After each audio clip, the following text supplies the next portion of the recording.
एक अभिनेत्री जिनकी सुपरहिट फिल्मों ने इन्हें भारत की पहली लेडी सुपरस्टार बनाया।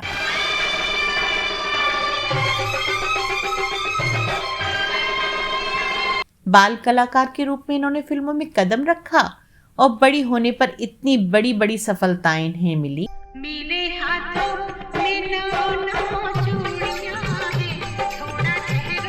कि इन्होंने फिर पीछे मुड़कर नहीं देखा। टॉलीवुड हो या बॉलीवुड, अपने दौर में वो अपने दम पर किसी भी बड़े बजट की फिल्म को हिट करवाने की काबिलियत रखती थी।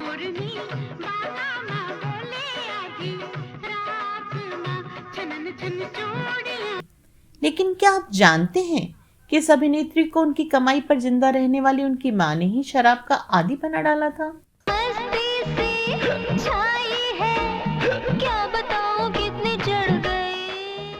क्या आप सोच सकते हैं कि इस अभिनेत्री ने 2 बार शादी की थी और उन पर अपने ही दोस्त के पति को चुरा लेने का आरोप लगा था। मैं तेरी दुश्मन, दुश्मन तू मेरा, मैं नागिन तू।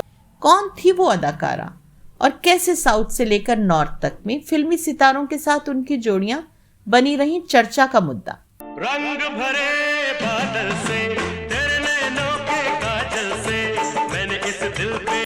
लेकिन असल जिंदगी में उनकी जोड़ी बनी एक शादीशुदा डायरेक्टर के साथ।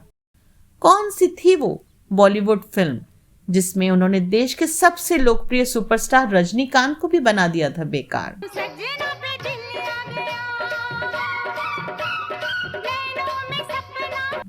और क्यों उनकी मौत की गुत्थी अब तक है अनसुलझी पहेली। जानेंगे और भी बहुत कुछ, बस बने रहिए हमारे साथ।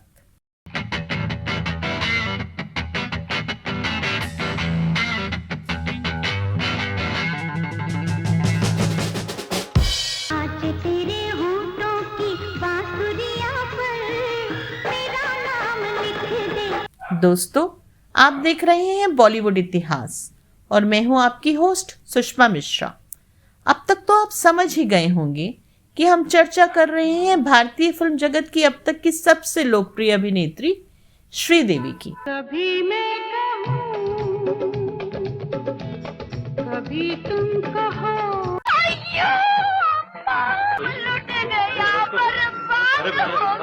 क्या हो गया? ये हमको फंसाया, शादी बनाया, पत्नी बनाया, अभी उल्लू बनाता। ये मेरी पत्नी अपनी कुछ नहीं है।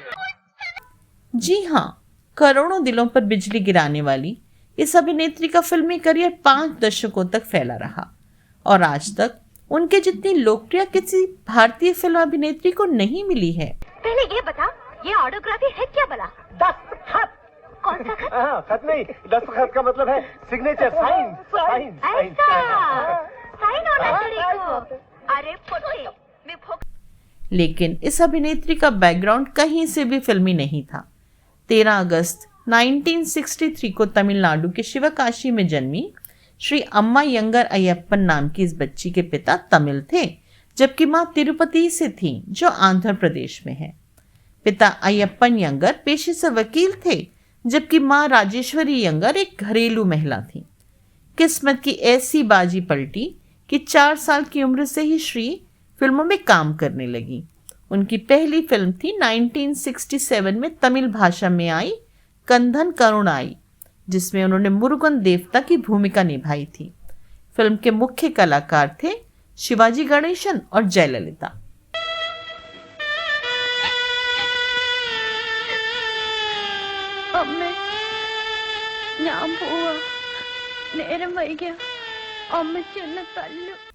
फिल्म हिट रही और श्रीदेवी के पास फिल्मों की झड़ी लग गई। आने वाले कई वर्षों में उन्होंने तमिल, तेलुगु, कन्नड़ और मलयालम भाषाओं की दर्जनों फिल्मों में बाल कलाकार के तौर पर शानदार अभिनय किया। उनके टैलेंट का ही असर था कि कई फिल्में तो उनको ही केंद्र में रखकर बनाई गईं। वर्ष 1972 में हिंदी फिल्म रानी मेरा नाम से उनकी बॉलीवुड में एंट्री हुई। 1975 में आई हिंदी फिल्म जूली में भी उनका छोटा सा रोल था।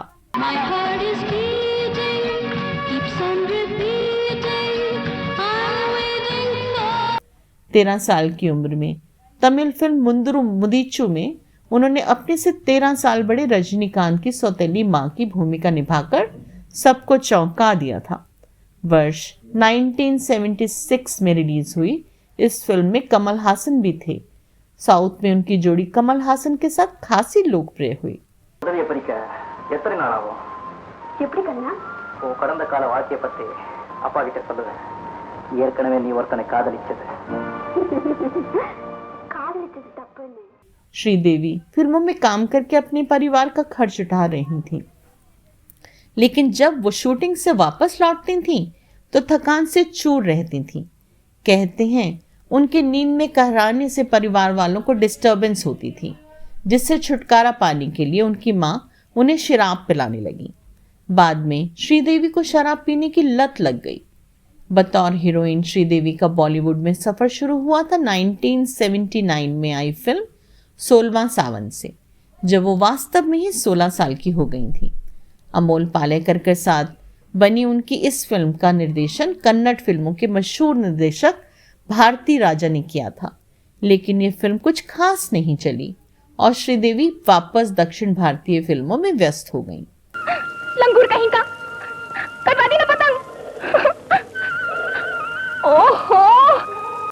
तेलुगु फिल्मों के एक बड़े निर्देशक के राघवेंद्र राव की कई सुपरहिट फिल्मों में श्रीदेवी मुख्य भूमिका में रही थीं और अब वो हिंदी में उनका रीमेक करना चाहते थे। ऐसे में उन्होंने हीरो तो बॉलीवुड से लिए, लेकिन हीरोइन के तौर पर श्रीदेवी को ही उतारने की ठानी।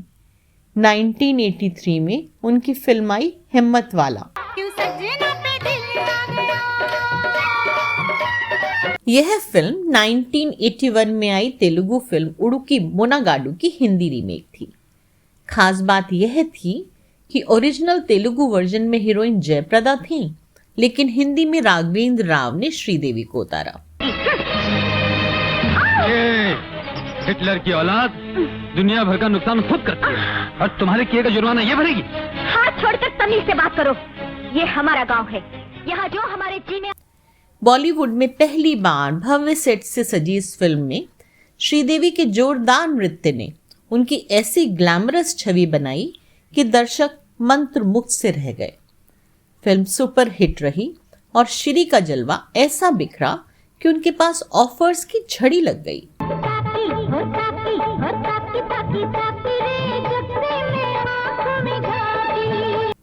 उस साल उनकी विभिन्न भाषाओं में 20 से भी ज्यादा फिल्में आईं। अगली फिल्म भी के राघवेंद्र राव द्वारा निर्देशित ही थी, जिसका नाम था जानी दोस्त। इस फिल्म को तेलुगु की फिल्म अदावी सिम्हालू के साथ ही बनाया गया था। तेलुगु फिल्म में उनके साथ जयप्रदा थी, जबकि जानी दोस्त में उनकी सह अदाकारा थी प्रवीण बाबी। अरे देखा शालू, हमें प्यार कर रही है।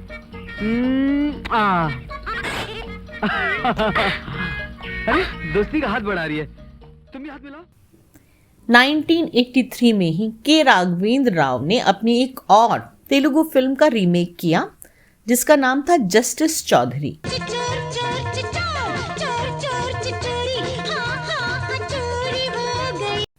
तेलुगु भाषा की इसी नाम से 1982 में बनी फिल्म के हीरो एन.टी. रामाराव थे। 1983 में कई अन्य निर्देशकों की फिल्मों में भी श्रीदेवी का जलवा दिखा, जिनके नाम थे के बापैया, दासरी नारायण राव, के रेड्डी आदि। लेकिन उनके अभिनय की गहरी छाप दिखी बालू महेंद्रा की फिल्म सदमा में।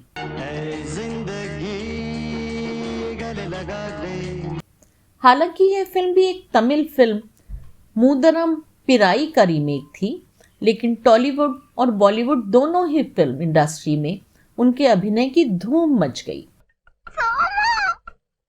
क्या रे? मुझे थोड़े से इंक चाहिए। 1984 में के राघवेंद्र राव की फिल्म तोहफा में श्रीदेवी फिर से नजर आईं, जिसमें जितेंद्र के साथ उनकी जोड़ी को खूब सराहा गया।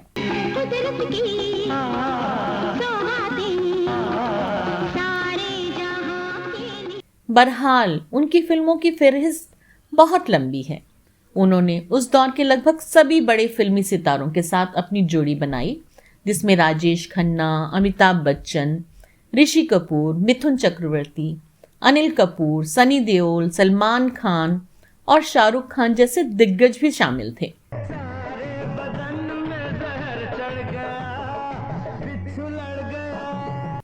जितेंद्र के साथ उन्होंने 16 फिल्मों में अभिनय किया, जिनमें से 13 सुपरहिट रहीं। बाप की कसम, माँ की कसम, तेरी कसम। 1987 में अनिल कपूर के साथ आई उनकी फिल्म मिस्टर इंडिया ने सफलता के वो झंडे गाड़े कि उनका स्थान हर कलाकार से ऊपर हो गया। कहती है मुझे हवा हवाई, हवा हवाई। फिल्म के कुछ गानों में श्रीदेवी के परफॉर्मेंस ने ऐसा समा बांधा कि वो हर युवा दिल की धड़कन बन गई। इस फिल्म की सफलता ने उनके करियर के साथ साथ उनकी जिंदगी की भी दिशा बदल डाली।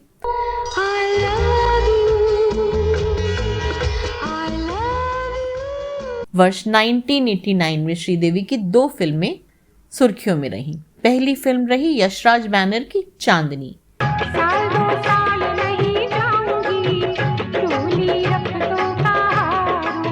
यश चोपड़ा निर्देशित इस फिल्म ने उन्हें घर घर में स्थापित कर दिया। मेरे हाथों में नौ चूड़ियां हैं, थोड़ा ठहरो सजन। दरअसल चांदनी यशराज बैनर की फिल्मों की एक ऐसी फीमेल कैरेक्टर का नाम था जिसे कई अभिनेत्रियां निभा चुकी थीं, लेकिन श्रीदेवी के परफॉर्मेंस ने बाकी सभी को पीछे छोड़ दिया।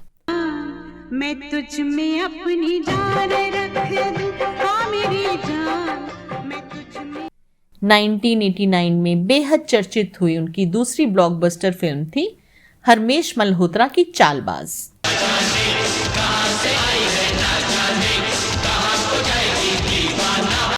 इस फिल्म ने श्रीदेवी को उस स्थान पर लाकर खड़ा किया जहां बड़े बड़े अभिनेता उनके कद के आगे बौने नजर आ रहे थे। आज तेरे इस चुग्गे का मेकअप हम अपने स्टाइल से करेंगे।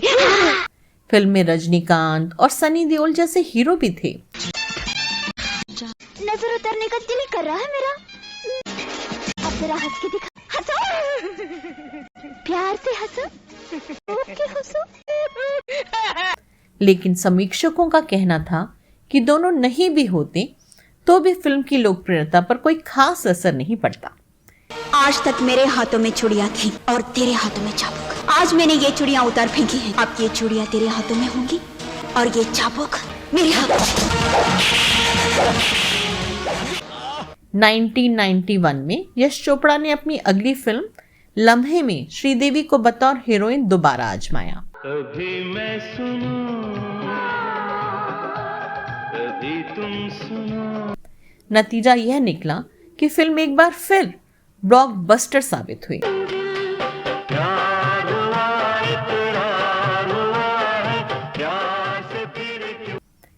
1992 में आई फिल्म खुदा गवाह, जिसमें श्रीदेवी ने पठान लड़की का जीवंत अभिनय किया था। बीबीसी की एक रिपोर्ट के मुताबिक यह फिल्म अफगानिस्तान की राजधानी काबुल में लगातार 10 हफ्तों तक हाउसफुल रही थी। हालांकि इस साल उनकी 2 और फिल्में आईं, लेकिन खुदा गवाह के मुकाबले कम चली।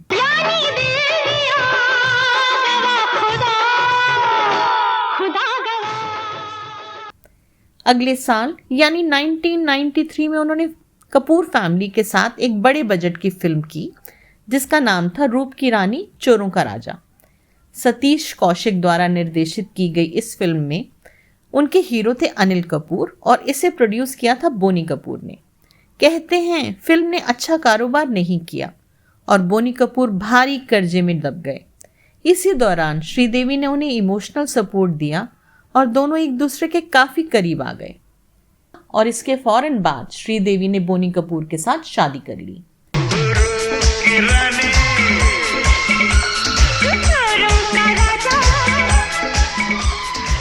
अपने लंबे करियर के दौरान श्रीदेवी 1 राष्ट्रीय पुरस्कार, 4 film fair, 3 film fair south, Tamil Nadu state film fair पुरस्कार, केरल फिल्म पुरस्कार और film fair life time achievement award से सम्मानित की गई।